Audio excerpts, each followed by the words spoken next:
नमस्कार मित्रो, मी तुमचा लोकनेता यावर्षीसुद्धा प्रभागामधनं उभा राहिलो आहे निवडून येण्याकरता. तर या सेशनमध्ये आपण घेऊ काही जनतेने मला विचारलेल्या प्रश्नांची उत्तरे.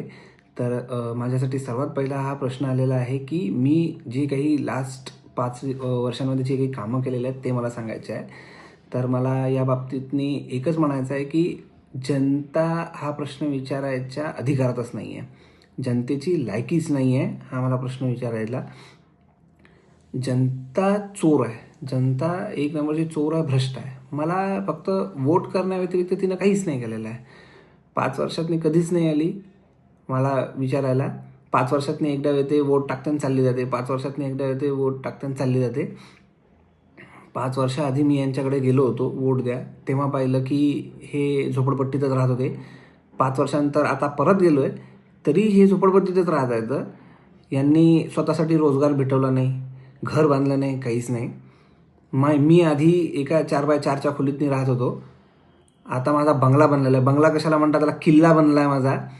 तर एवढं सगळं मी केलेलं आहे आणि यांना एक काम नाही घेणं झालं. पॉलिटिक्स खेळतात, हे राजकारण करतात सगळ्या गोष्टीचं. मी केलेले कामं, मी माझ्या मावशीच्या पोरासाठी एक पेट्रोल पंप आणून दिलं, मामाच्या पोरीसाठी दारूचं लायसन्स आणलं. गावातनी सगळ्यात पहिला AC माझ्या घरी लागला. माझ्या घरी कामं केले म्हणून माझा एवढा मोठा बंगला झाला. वरच्या अधिकाऱ्यांजवळून मी फंड आणले तर. आणि एवढं सगळं काम करून मला तुम्ही विचारायला की मी काय केलं, तुमची लायकी तरी आहे का हे विचारायची. अजून केलेल्या काही कामाची यादी सांगतो. मुख्यमंत्री योजनेतनं 5 करोडचा फंड आला होता.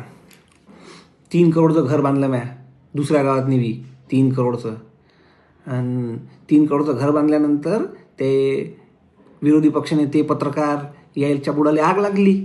आग लागल्यानंतर मग त्याला खाऊ घातले ते 1 करोड रुपये गेले, तर 4 करोड रुपये घातलेत मातीतनी.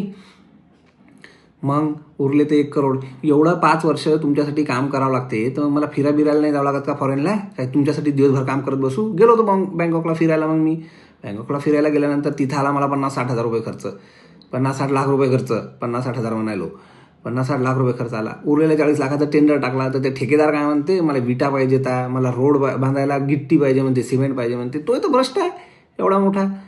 मग एवढं सगळं माणसानं केल्यानंतर 5 लाखातनी मग रोड बांधला. त्याच्यातनी मग काय चुकलं? मग तो का रोड 5 लाखातनी रोड बांधलेला का 5 वर्ष टिकणार आहे का तुमच्यासाठी? तर हे सगळे मी कामं केले तर गेल्या 5 वर्षातनी. एवढं सगळं लक्षात ठेवून यावर्षी पण मला वोट द्या, मला विचारायला येत जा.